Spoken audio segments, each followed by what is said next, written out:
राधे राधे महाराज जी।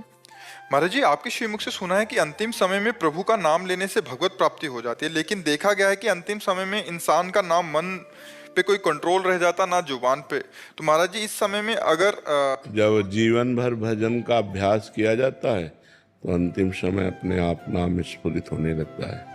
जब हम जीवन भर भजन नहीं करते, प्रपंच करते हैं, तो वही प्रपंच अंतिम समय आता है। फाइनल जो होता है वो हमारे हाथ में नहीं होता है, अंतिम समय हमारे हाथ में नहीं होता है। उस समय बेहोशी स्थिति होती है, बड़ा दुख होता है, मरने के समय बड़ा कष्ट होता है।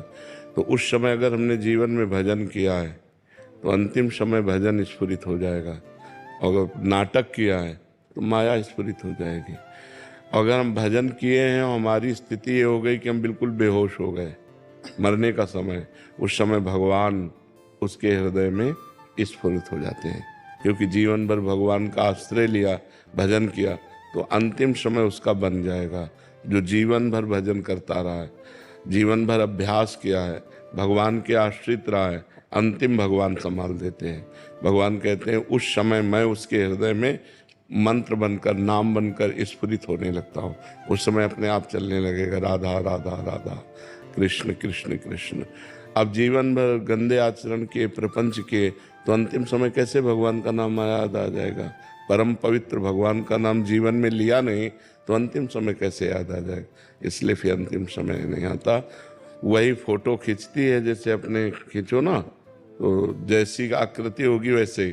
तो उस समय जैसे आपको आपका कर्म आपको सुअर बनाना है तो आपके चिंतन में वही आ जाएगा और आप अगला जन्म सुअर का बनेंगे। आपको प्रेत बनना है तो आपके दिमाग में वही आ जाएगा, अंतिम समय वही चलेगा और वही आपकी दुर्गति हो जाएगी। आपको भगवान को प्राप्त होना है तो अंतिम समय भगवान याद आ जाएंगे, भगवान को प्राप्त हो जाएगा।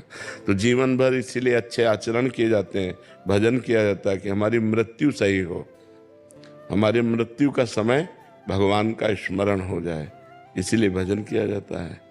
महाराज, पूर्व में तो बहुत सारा पाप किया मैंने, लेकिन आपके कृपा से बहुत जीवन में बदलाव आ गया जी अब सारा पापाचरण छोड़ दिया हूँ जी। तो सब ना आपकी कृपा से बस जीवन बदल रहा है। हाँ, खूब नाम जप करो तो पीछे का पाप भी नष्ट हो जाएगा, आगे पाप होने की संभावना नहीं रहेगी।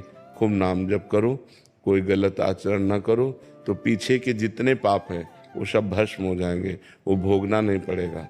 नाम जप के प्रभाव से सब नष्ट हो जाएंगे।